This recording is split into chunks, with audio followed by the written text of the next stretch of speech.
नमस्कार पेंशनर्स बंधुओं, कल हमने 62वीं national council JCM standing committee meeting के बारे में इसलिए बताया था कि हमने पूर्व में जो वीडियो अपलोड किया था उसमें नोशनल इंक्रीमेंट के बारे में ये कहा था कि परेशान होने की बात नहीं है, फरवरी तक आपको खुशखबरी मिल जाएगी और इंक्रीमेंट मिल जाएगा। सरकार उसकी तैयारी कर चुकी है। कंटेम्प्ट का इसीलिए केस नहीं लगेगा, सुप्रीम कोर्ट से सरकार ने फरवरी तक की मोहलत ले ली है। लेकिन कल जो वीडियो अपलोड किया उसके बाद कुछ लोगों ने दिसंबर में सेवानिवृत्त हुए लोगों के लिए भी पूछा। ये तो हमने बताया था जो जून में सेवानिवृत्त हुए हैं उन्हें नोशनल इंक्रीमेंट मिलेगा, तो हम आगे इसी मिनट में ही बताते हैं, जो कि 12वां पॉइंट है। ये 11वां पॉइंट था। ये मिनट्स हैं 62वीं मीटिंग के नेशनल काउंसिल जेसीएम की। तो इसमें एक बेहद महत्वपूर्ण एक और पॉइंट हम आपको बताएंगे, और ये हमने कल के वीडियो में मिनट्स का लिंक भी दे दिया था कि ताकि आप डिटेल में पढ़ लें। अगर पूरा डिटेल में हम इसको पढ़ेंगे, बताएंगे इसके बारे में, तो बहुत समय लगेगा। एक बेहद महत्वपूर्ण एक इसमें पॉइंट है जो सभी लोगों के लिए बेहद ही प्रसन्नताजनक है, जो इसमें संकेत है, और ये आइटम नंबर 2। तो आप देखें item number 6/SC/22 restoration of the commuted portion of pension after 12 years of service, delivery order, pension and PW।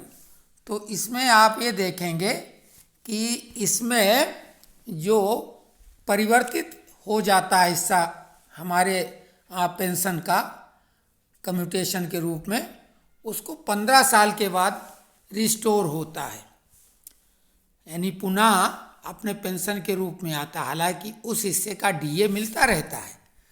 तो मांग ये थी कि 12 साल कर दिए जाएं 15 साल से, तो उस पे उन्होंने ये बोला है। आप ये देख लें, ये पढ़ने के बजाय हम इसका हिंदी में तर्जुमा करके बता देते हैं कि इसमें उन्होंने कहा है कि जो मांग थी कि जो परिवर्तित हिस्सा है उसकी समय सीमा कम की जाए, 12 साल कर दिया जाए।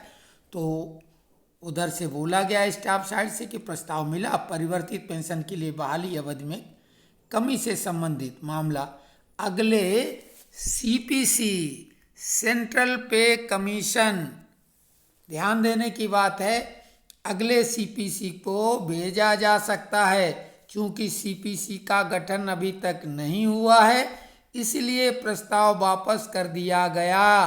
नया प्रस्ताव भेजने पर विचार कर सकते हैं। तो ये आप देखिए कि पूरा the staff side demanded for restoration of the commuted portion of pension after 12 years of service, delivery order, pension and PW informed that a proposal for reduction in restoration period of commutation was referred to the Department of Expenditure। ये भेज दिया गया। However, deliver of expenditure return the proposal stating, देखिए ये बोल रहे हैं कि उनके पास भेजा गया था, उन्होंने ये कह के कि ये मामला विचार के लिए सेंट्रल पे कमीशन को भेजा जा सकता है। इसमें महत्वपूर्ण बात कि इसमें अभी तो कुछ नहीं होना है, लेकिन इसमें एक जो संकेत मिल रहा है वो बहुत ही बढ़िया है कि जो 8वें पे कमीशन की उम्मीद खत्म हो चुकी थी गठन की, लेकिन इसमें तो ये पे कमीशन की बात कर रहे हैं कि पे कमीशन को भेज दिया जाएगा। और चूंकि अभी पे कमीशन का गठन हुआ नहीं है, तो ये मामला जो है बंद किया जा रहा है। बंद इसलिए किया जा रहा है कि अगला पे कमीशन अभी गठित नहीं हुआ। अब पे कमीशन से आशय ये भी है कि जब पे रिवीजन होगा, क्योंकि पे कमीशन का मूल उद्देश्य पे रिवीजन होता है, तो जब भी पे रिवीजन होगा तो इस पर भी विचार किया जाएगा। और विचार करने का आशय ये है कि 15 साल की अवधि को घटा दिया जाएगा, ऐसी संभावना है। इसको आप विश्वास कर सकते हैं कि ये घटाया जा सकता है। और अब हम आपको वो हिस्सा बताते हैं जो कल बताया था कि ये grant of one notional increment of those who retired on सुपरनेशन on 30 जून। तो ये तो इसमें इन्होंने बोला है कि भाई ठीक है, ये मामला कार्रवाई के लिए आगे बढ़ाया जा रहा है। लेकिन जो कल लोगों ने कमेंट्स बॉक्स में लिख के पूछा कि जो दिसंबर में सेवानिवृत्त हो रहे हैं उनके लिए क्या है, तो आइटम नंबर 10, इसी में ये 12वां पॉइंट है। Item number 10 SC 22 applicability of the 7 CPC पे revision benefit for those retired on 31/12/2015 DOP&T with regard to the demand for applicability of the 7 CPC pay revision benefit for those retired on 31/12/2015, it was noted that an SLP on the subject was pending with the Supreme Court. Since the matter is sub judice, the item may be closed. ये note किया गया कि इस विषय पर एक SLP supreme court में लंबित है। चूंकि मामला न्यायालय में विचाराधीन है, इसलिए मत को बंद किया जा सकता है। लेकिन यहाँ पे आप लोग बिल्कुल जो भी दिसंबर में सेवानिवृत्त हुए हैं, चूंकि जून जैसा ही मामला ये भी है, तो इसमें भी निर्णय कर्मचारियों के पक्ष में ही आएगा। लेकिन इसमें थोड़ा समय लगेगा, बस इतनी सी बात है। बाकी चूंकि जून में और दिसंबर में फ़र्क ज़्यादा नहीं है। फ़र्क इतना है कि जून वाले पहले कोर्ट में चले गए थे, उनका मामले पे सारे निर्णय CAT, high court, supreme court के हो चुके हैं।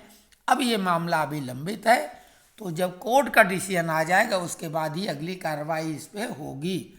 चूँकि अभी मिला जून वालों को भी नहीं है, तो जून वालों को मिलने के बाद वो जो अगला टाइम है कोर्ट के निर्णय के बाद वाला, वो बर्बाद नहीं होगा। लेकिन इसमें जो एक बहुत अच्छी बात है इस मिनट्स में जो कार्यव्रत है कि 8वें पे कमीशन की बात इसमें कहीं न कहीं जिक्र हो गई।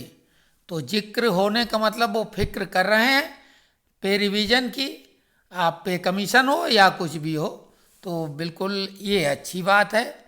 और कल नया साल शुरू हो जाएगा। 2024 बेहद उम्मीदों भरा वर्ष होगा हम सब लोगों के लिए। अग्रिम शुभकामनाएं। बहुत बहुत धन्यवाद।